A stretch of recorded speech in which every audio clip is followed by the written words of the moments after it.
Hello everyone, तो कैसे हैं आप सभी।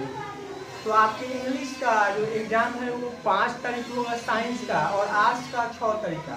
तो सभी स्टूडेंट्स को उम्मीद है कि सब लोग लेटर एप्लीकेशन को लिख लेते हैं, लेकिन लिखने का तरीका मैं बताने जा रहा हूँ। इससे फॉर्मेट को एक बार आप लोग जरूर देख लें। लिखने तो सबको आता है, लेकिन अगर इस फॉर्मेट से लिखे तो आपके पूरे 5 में 5 मार्क्स आएंगे। तो बस वीडियो पर मात्र 2 मिनट बने रहिए, और बहुत ही बेहतरीन तरीका बताए जो उनको बिल्कुल अभी भी लेटर लिखने नहीं आता है इंग्लिश में, केवल इस फॉर्मेट को लिखना सीख जाएंगे तो एग्जाम के लिए बहुत ही बेहतर साबित होगा आपके लिए।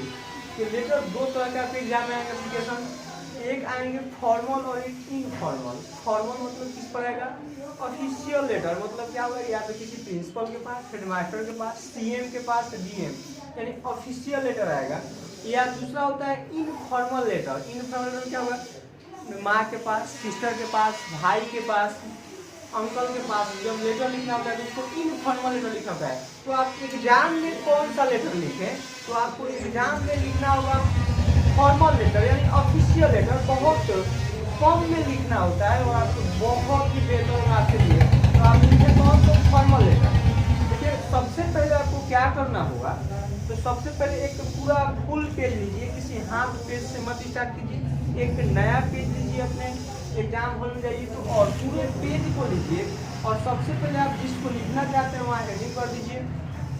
और फर्स्ट पेज में सबसे पहले क्या लिखिए, हमेशा अगर आपको हेडमास्टर पर देगा तो हेडमास्टर को, प्रिंसिपल पर देगा तो प्रिंसिपल पर। तो सबसे महत्वपूर्ण 2-3 चीज ध्यान रखना होगा, कोमा का और फुल स्टॉप का। मतलब इस फॉर्मेट को देखिए और 5 मार्क्स सबका कोई नहीं रोक सकता है, केवल फॉर्मेट अगर आप सही लिख दीजिएगा तब। तो सबसे पहले क्या लिखेंगे? टू लिखेंगे। क्या लिखेंगे? टू। और हमेशा लेटर लिखते समय 1/4 छोड़ देंगे, पूरे 4/4 1/4 क्या करते हैं? छोड़ देंगे। ये नहीं कि यहाँ से लिखना शुरू करेंगे, यहाँ से लिखना शुरू करना होगा। सबसे पहले टू लिखे, उसके बाद क्या किए हैं? कोमा लगाए हैं।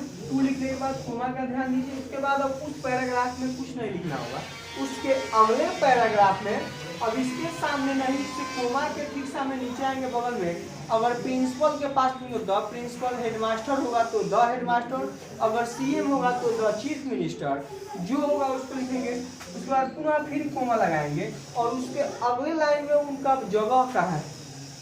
अगर किसी स्कूल पर है तो उसके अगले लाइन में यहाँ से नहीं, यहाँ लिखेंगे स्कूल का नाम, और लास्ट में फिर क्या करेंगे? Full stop. ये नहीं कि अब यहाँ क्या करेंगे हम लोग, इसी लाइन में लिख देंगे तो वो गलत होगा, उसके अगले लाइन में लिखना होगा। तो ये फर्स्ट परिचय होगा। उसके बाद क्या लिखना है? सब्जेक्ट। उसके बाद हमने क्या लिखा है? सब्जेक्ट। तो यहाँ पे देखिए इसके सामने लिखना है पहले, उसके बाद हम क्या लिखेंगे? सब्जेक्ट को लिखेंगे, और सब्जेक्ट अब किस विषय पर लिखना है उसमें दिया रहेगा।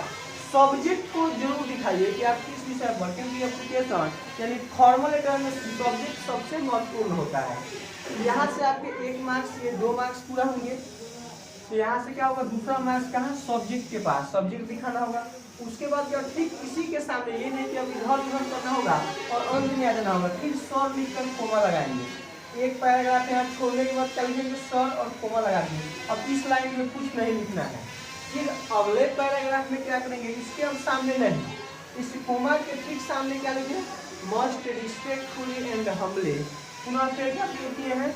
कोमा का। अब ये सब में लिखना है फॉर्मल लेटर में। I beg to say that I am a student of your college. कब? जब इस कॉलेज पर आएगा, स्कूल पर आएगा तब।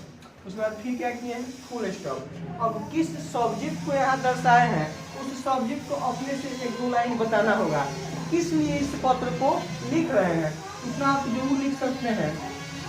उतना लिखने के बाद क्या होगा? फिर अंत में क्या करना होगा? फुल स्टॉप करना होगा। देखिए लाइनिंग यही होना चाहिए। और इसमें एक और चीज़ का महत्वपूर्ण ध्यान रखना होगा, सर के बाद जो स्टार्ट हुआ लाइन, उसके दूसरे लाइन को अधिकांश स्टूडेंट्स यहीं से लिखना शुरू कर देते हैं, गलत होगा। हमेशा उसके बाद पुनः शुरू में आ जाना होगा। देखिए यहाँ से हमने दूसरा लाइन को लिखा है ना, ये नहीं कि यहाँ से लिखेंगे तो ये भी आपका एक गलती होगा, यहाँ 6 मार्क्स कट जाएगा। तो यहाँ अगर मिलेगा आपको तीसरा मार्क्स। चौथा मार्क्स के लिए क्या होगा?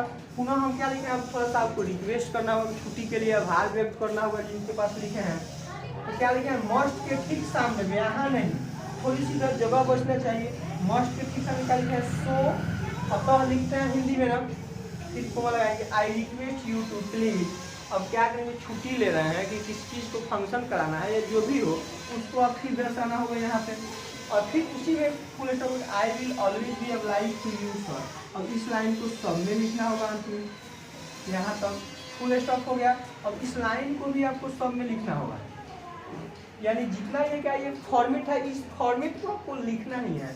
उसके बाद अब हम तो क्या करते हैं, लेटर के दाएं साइड पेज में क्या किया, यहाँ पे ये निशान देना होगा।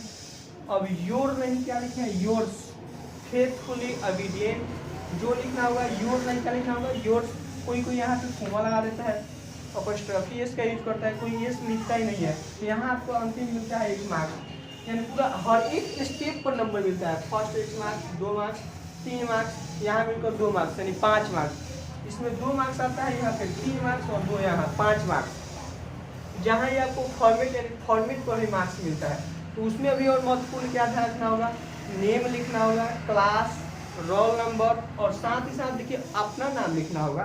तो देखिए एक और एग्जामिनर कॉपी चेक करने का महत्वपूर्ण क्या हो जाता है, जब वो लोग चेक करेंगे तो देखेंगे अगर कोई बच्चा छाप कर लिखा है तो अपना नाम वहाँ नहीं दिया रहेगा। और साथ ही साथ डेट का ध्यान देना होता है कि जिस दिन आपका एग्जाम है उस दिन का डेट डालिए उसको भी अप्लीकेशन लिखते समय, क्योंकि जब जो बच्चा कोई चोरी करके लिखता है तो डेट कब लिख देगा, जिस बुक से छापेगा उसमें जितना डेट होगा उसी डेट को वो डाल देता है लोग। तो ये भी एग्जामिनर जो कॉपी चेक करने वाले होंगे ये भी एक चेक करने के समय बेहतर उसका तरीका होता है क्या, जांच करते समय कि डेट क्या लिखा हुआ है, और उससे पता चला कि हाँ स्टूडेंट अपने से लिखा है या चोरी करके लिखा है। तो डेट आप जिस दिन का एग्जाम है उस दिन का डालिए, जहाँ से आप पढ़े उस स्कूल का नाम डालिए। ये सब क्या होगा आपको दिखाएगा कि हाँ अपने से लिखे हुए हैं, समझ में आया। तो ये सब ट्रिक्स यानी ये सब में यूज करना होगा क्या, ये फॉर्मेट है। तो आपके एग्जाम के लिए बहुत ही महत्वपूर्ण होगा। फिर मिलते हैं अगले वीडियो में, धन्यवाद।